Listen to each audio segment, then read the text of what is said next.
한 남자가 하늘을 올려다보며 눈물을 흘렸습니다. 스웨덴 스톡홀름의 차가운 겨울 바람이 불던 어느 날이었어요. 그는 드론 연구 분야에서 인정받는 엔지니어였습니다. 합리적이고 냉철한 사고의 소유자였죠.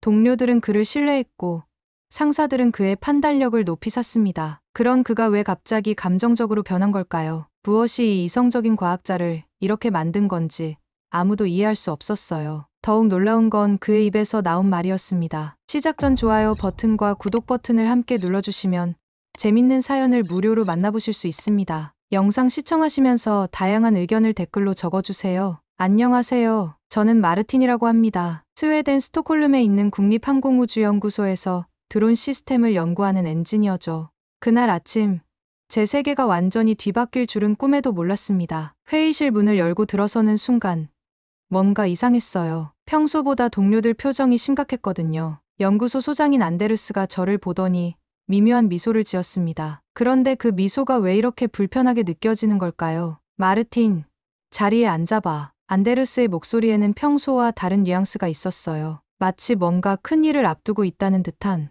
저는 습관적으로 커피 한 모금을 마시며 자리에 앉았습니다. 오늘 특별한 프로젝트 제안이 들어왔어. 아시아 쪽에서 말이야. 아시아라는 단어가 나오자마자 제 머릿속에는 여러 나라들이 스쳐갔습니다. 일본의 정밀 기술, 싱가포르의 혁신적인 연구 환경, 아니면 중국의 방대한 자본력일까요? 드론 비행 제어의 전통 연날리기 기법을 접목한다는 아이디어야. 꽤 흥미롭지 않아? 전통 연날리기라 확실히 독특한 접근이었습니다. 현대 드론 기술과 고전적인 연날리기의 만남이라니. 저는 조금 흥미가 생기기 시작했어요. 그런데 바로 그 순간이었습니다. 제 얼굴이 급격히 굳어진 것은 한국에서 온 제안이야.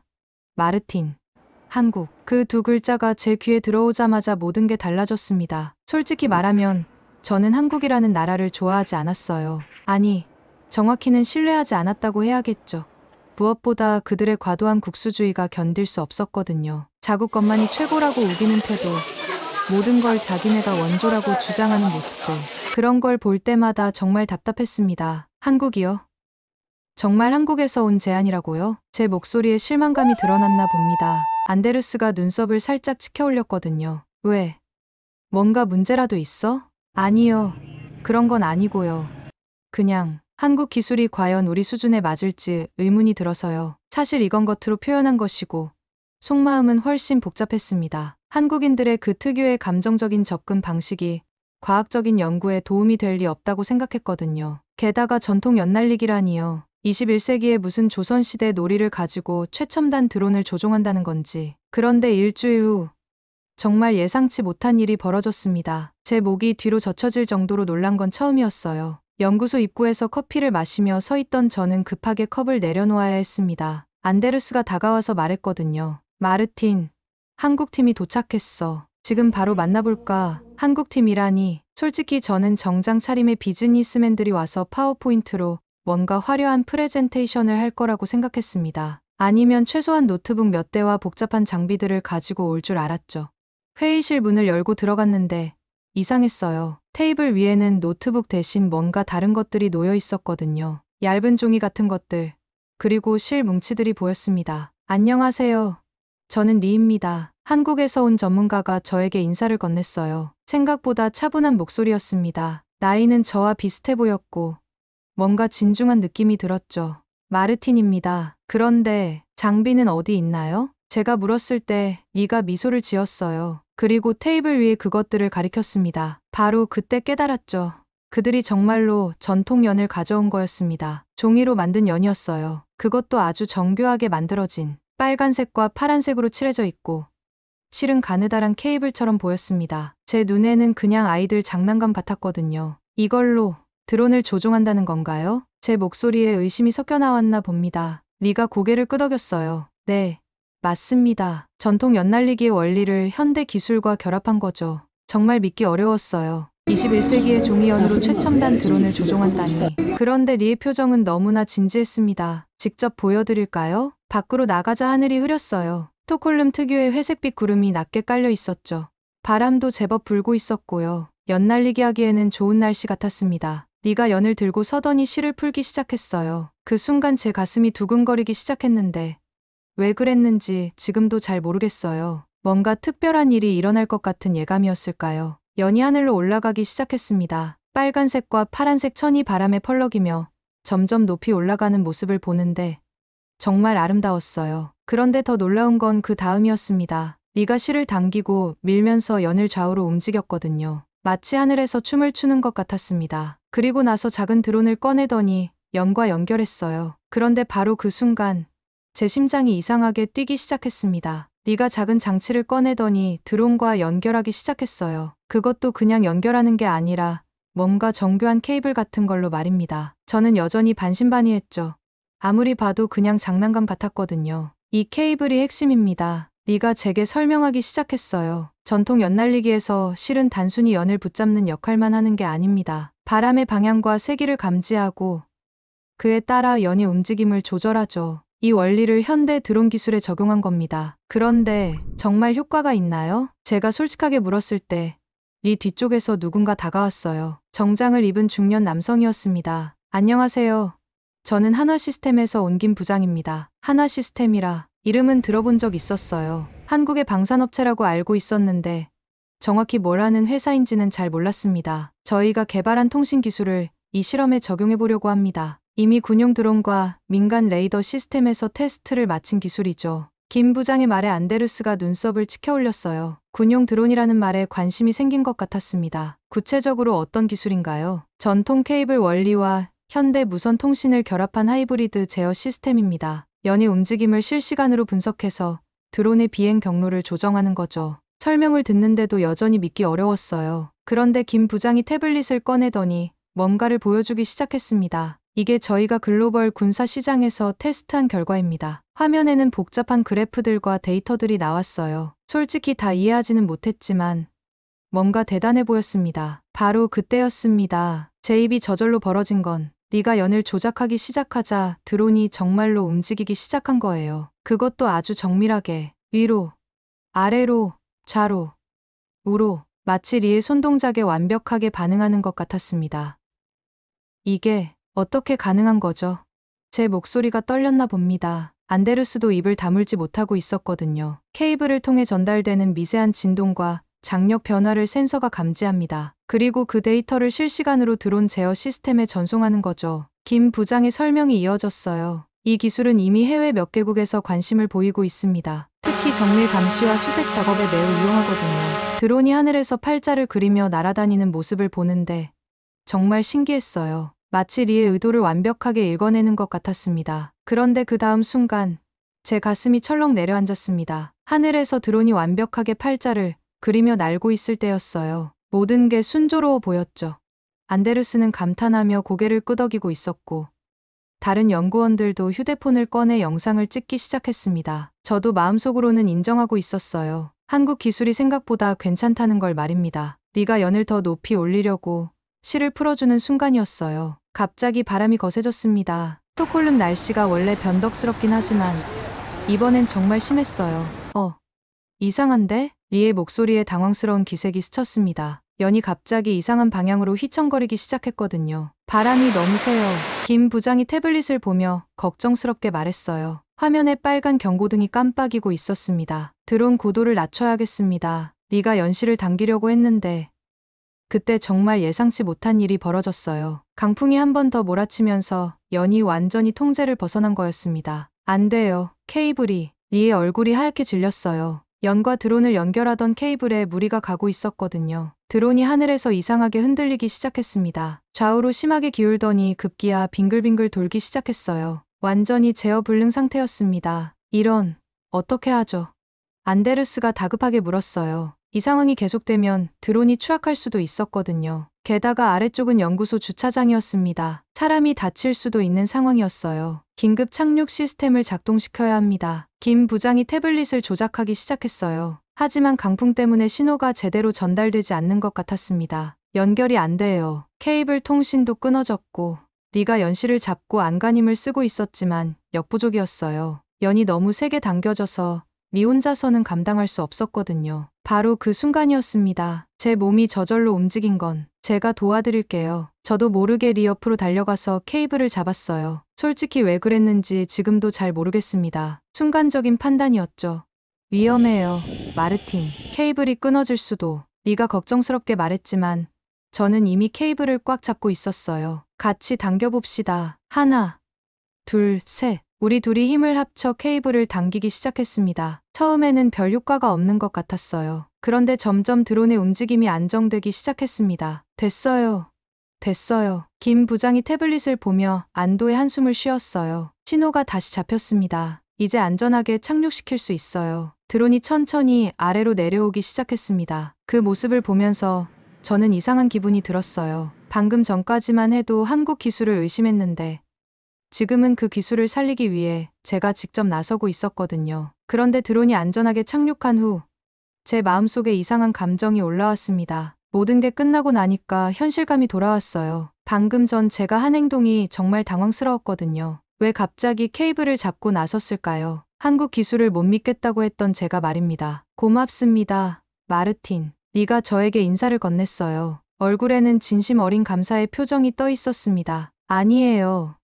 그냥 반사적으로 한 거예요. 저는 어색하게 대답했습니다. 사실 뭐라고 말해야 할지 모르겠더라고요. 안데르스와 다른 연구원들이 다가왔어요. 모두들 방금 상황에 대해 이야기하고 있었습니다. 정말 아슬아슬했네요. 그런데 결국 성공한 거잖아요. 안데르스가 말했을 때 저는 속으로 복잡한 생각이 들었어요. 성공이라고 할 수 있을까요? 위기 상황이 벌어졌는데 말입니다. 그때 제 입에서 예상치 못한 말이 나왔습니다. 리씨, 솔직히 물어봐도 될까요?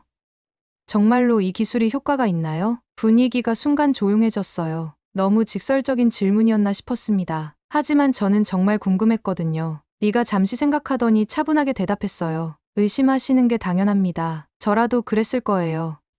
그럼, 하지만 이 기술은 이미 실전에서 검증됐습니다. 보여드릴까요? 김 부장이 태블릿을 다시 꺼냈어요. 이번에는 다른 화면이었습니다. 이건 저희가 실제 군용 드론에 적용한 사례입니다. 화면에는 사막 같은 곳에서 드론이 정밀하게 비행하는 영상이 나왔어요. 그런데 일반 드론과는 뭔가 달랐습니다. 움직임이 더 자연스럽고 부드러웠거든요. 전통 케이블 제어 방식을 적용하면 바람의 변화에 더 민감하게 반응할 수 있습니다. 특히 수색이나 감시 작업에서 큰 효과를 보죠. 영상이 이어졌어요. 험한 지형에서도 드론이 안정적으로 비행하는 모습이었습니다. 이 기술로 실제로 몇 명의 생명을 구했습니다. 리의 목소리가 진지해졌어요. 제 현장에서 생존자를 찾는 작업에 투입됐거든요. 기존 방식보다 훨씬 정확하고 빨랐습니다. 그 말을 듣는 순간 제 마음속 어딘가가 움직였습니다. 단순히 기술의 우수성만이 아니었어요. 그들이 이 기술을 대하는 진정성이 느껴졌거든요. 돈이나 명예를 위한 게 아니라 정말로 도움이 되고 싶어하는 마음 말입니다. 또 다른 사례도 있습니다. 김 부장이 화면을 넘겼어요. 이번에는 바다 위에서 구조 작업을 하는 영상이었습니다. 해상 구조에서도 사용됐습니다. 파도가 심한 날씨에도 정확한 위치를 찾을 수 있었죠.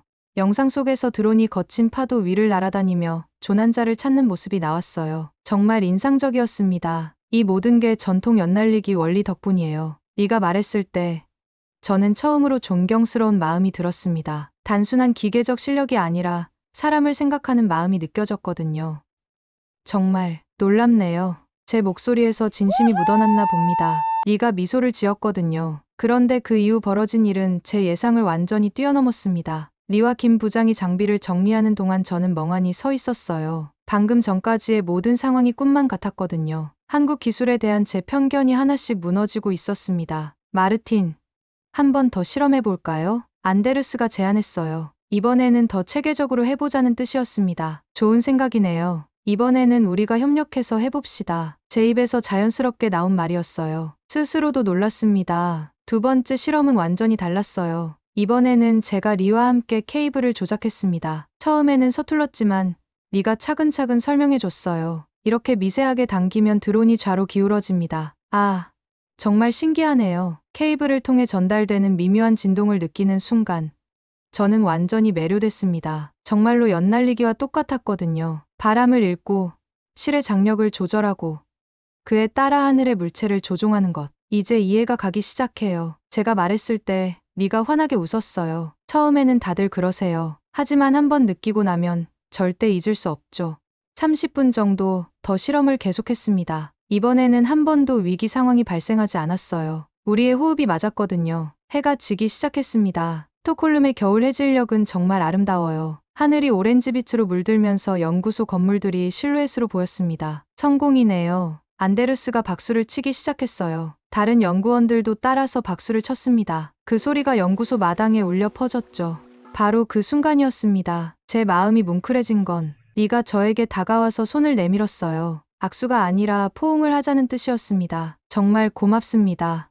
마르틴. 당신 덕분에 성공할 수 있었어요. 저도 자연스럽게 리를 껴안았습니다. 그 순간 느꼈어요. 이게 진짜 협업이구나. 국적도, 편견도, 그 무엇도 중요하지 않다는 걸 말입니다. 김 부장도 다가와서 저와 악수를 나눴어요. 당신 같은 분이 있어서 이 실험이 의미 있었습니다. 안데르스와 다른 동료들도 우리를 둘러쌌어요. 모두들 환한 웃음을 지고 있었습니다. 이거 정말 대단한 성과예요. 한 동료가 말했을 때 저는 문득 깨달았어요. 이 성과는 혼자만의 것이 아니라는 걸 말입니다. 잠깐만요. 리가 가방에서 뭔가를 꺼냈어요. 작은 종이 연이었습니다. 시험에 쓴 큰 연이 아니라 정말 작은 손바닥만 한 연이었어요. 이걸 드리고 싶어요. 리가 그 작은 연을 제게 건넸습니다. 기념품이에요. 오늘을 기억하라는 뜻으로요. 그 작은 연을 받아들면서 저는 이상한 감정에 휩싸였어요. 이 작은 종이 조각이 뭔가 큰 의미를 가지고 있는 것 같았거든요. 고맙습니다. 소중히 간직하겠어요. 해가 완전히 지고 어둠이 내리기 시작했습니다. 연구소에 불이 하나둘 켜지기 시작했어요. 그 모습을 보면서 저는 생각했습니다. 이게 작은 시작이 될지도 모르겠다고. 한국과 스웨덴, 전통과 현대, 서로 다른 것들이 만나서 새로운 가능성을 만들어내는 시작 말입니다. 작은 연을 주머니에 넣으면서 저는 확신했어요. 오늘 하루가 제 인생에서 정말 특별한 날이 될 거라고 말입니다. 그런데 며칠 후 제가 해야 할 일이 생겼을 때 정말 당황스러웠습니다. 스웨덴으로 돌아온 후 연구소 분위기가 완전히 달라졌어요. 동료들이 저를 보는 시선이 달랐거든요. 호기심 어린 눈빛이었습니다. 마르틴, 정말 한국 기술이 그렇게 대단했어? 연날리기로 드론을 조종한다니. 믿기지 않네. 이런 질문들이 계속 쏟아졌어요. 저는 그때마다 실험 과정을 설명해줬습니다. 처음에는 어색했지만 점점 자신감이 생겼죠. 그런데 일주일 후 안데르스가 저를 불렀어요. 마르틴, 다음 주에 북유럽 항공우주 학회가 있어. 내가 발표를 해야겠어. 발표요? 뭘 발표하라는 거죠? 한국과의 협업 사례를 말이야. 이미 여러 기관에서 관심을 보이고 있거든. 순간 머릿속이 복잡해졌어요. 발표는 문제없었습니다. 하지만 한국에 대해 이야기해야 한다는 게 묘했거든요. 불과 몇 주 전만 해도 제가 가장 비판적이었던 사람이었는데 말입니다. 발표 준비를 하면서 저는 주머니에서 그 작은 연을 꺼냈어요. 리가 준 선물이었죠. 그걸 보면서 실험했던 날이 생생하게 떠올랐습니다. 어떻게 발표할까? 혼자 중얼거리면서 원고를 쓰기 시작했어요. 사실만 나열할 수도 있었지만 뭔가 더 진심이 담긴 이야기를 하고 싶었거든요. 발표 당일이 되었습니다. 스톡홀름 컨벤션 센터에는 북유럽 각국의 연구자들이 모여 있었어요. 생각보다 많은 사람들이었습니다. 무대에 올라서는 순간 관객석이 한눈에 들어왔어요. 200명 정도 되는 것 같았습니다. 모두들 저를 주목하고 있었죠. 안녕하세요. 스웨덴 국립항공우주연구소의 마르틴입니다. 마이크에 제 목소리가 울려 퍼졌어요. 긴장되긴 했지만 해야 할 말은 분명했습니다. 오늘 여러분께 한국과의 협업 사례를 소개하려고 합니다. 솔직히 말씀드리면 처음에는 회의적이었습니다. 관객들 사이에서 작은 웃음소리가 들렸어요. 전통 연날리기로 드론을 조종한다는 아이디어가 현실적이지 않다고 생각했거든요. 그때 바로 그 순간이었습니다. 제 마음속 깊은 곳에서 뭔가 올라온 건. 하지만 제가 틀렸습니다. 제 목소리에 진심이 담겼나 봅니다. 관객석이 조용해졌거든요. 한국 연구팀은 단순히 기술만 뛰어난 게 아니었습니다. 그들에게는 진정성이 있었어요. 이 기술로 실제로 사람들을 구하고 싶어하는 마음 말입니다. 시험 영상을 보여주면서 설명을 계속했어요. 위기 상황과 그걸 극복한 과정, 그리고 협업의 중요성에 대해서 말입니다. 편견을 넘어선 진짜 실력을 보았습니다. 발표가 끝나자 박수가 터져 나왔어요. 생각보다 뜨거운 반응이었습니다. 질문 있으신가요? 한 연구자가 손을 들었어요. 그럼 이제 한국 기술을 신뢰하시는 건가요? 네.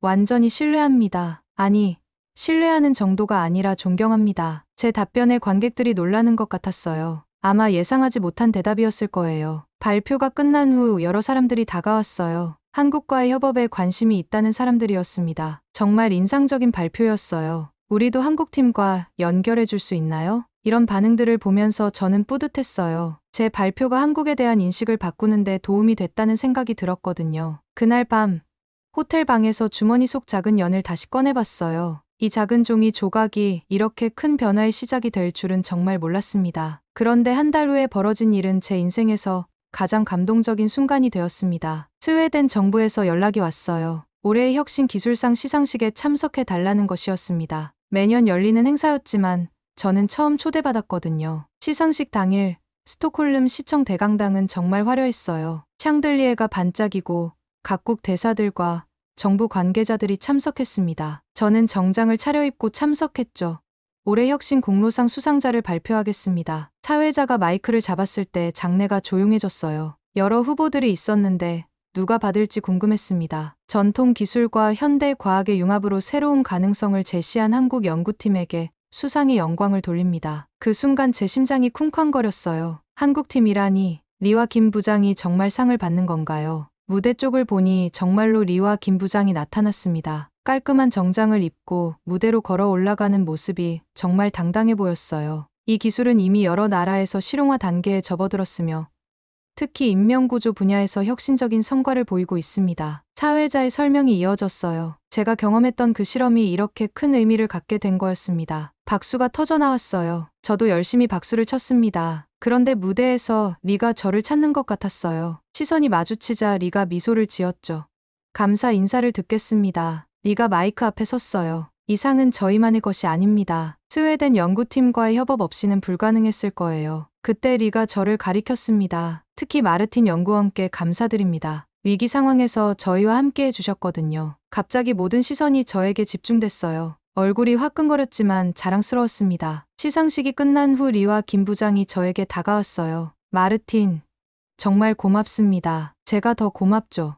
좋은 경험을 하게 해주셔서요. 그때 김 부장이 작은 상자를 꺼냈어요. 작은 선물입니다. 상자를 열어보니 정교하게 만든 작은 연이 들어있었어요. 그런데 이번 건 특별했습니다. 스웨덴과 한국 국기가 함께 그려져 있었거든요. 바로 그 순간이었습니다. 제 가슴이 뭉클해진 건 당신들이 진짜 영웅입니다. 제 입에서 자연스럽게 나온 말이었어요. 진심이었습니다. 편견 때문에 처음엔 인정하지 못했지만 지금은 확신해요. 당신들의 기술과 진정성이 세상을 더 좋게 만들고 있다는 걸 말입니다. 시상식장 밖으로 나가니 스톡홀름의 저녁 하늘이 보였어요. 차가운 바람이 불고 있었지만 마음은 따뜻했습니다. 문득 주머니에서 처음 받았던 작은 연을 꺼냈어요. 리가 준 그 연 말입니다. 이제 2개가 됐네요. 하나는 첫 만남의 기억이고 다른 하나는 진정한 협력의 상징이었습니다. 하늘을 올려다보며 그 작은 연을 높이 들었어요. 마치 하늘로 날려보내는 것처럼 말입니다. 그 순간 깨달았어요. 저는 이제 한국이라는 나라를 사랑합니다. 그 이유는 기술 때문이 아니라 사람 때문입니다. 진정성 있는 사람들, 함께 꿈을 꾸는 사람들 때문이죠. 멀리서 스웨덴과 한국 국기가 바람에 펄럭이는 모습이 보였어요. 서로 다른 두 나라의 깃발이 같은 바람에 흔들리고 있었습니다. 마치 우리의 협력처럼 말입니다. 그날 밤 집에 돌아가면서 생각했어요. 편견이란 참 무서운 것이구나. 저 역시 한국을 제대로 알지도 못하면서 미워했었거든요. 하지만 이제는 다릅니다. 한 사람의 마음이 바뀌면 세상도 조금씩 바뀔 수 있다는 걸 배웠으니까요. 작은 연 2개를 책상 위에 나란히 놓으며 다짐했습니다. 앞으로도 편견 없이 사람을 만나겠다고, 그리고 한국과의 협력을 더욱 발전시켜 나가겠다고 말입니다.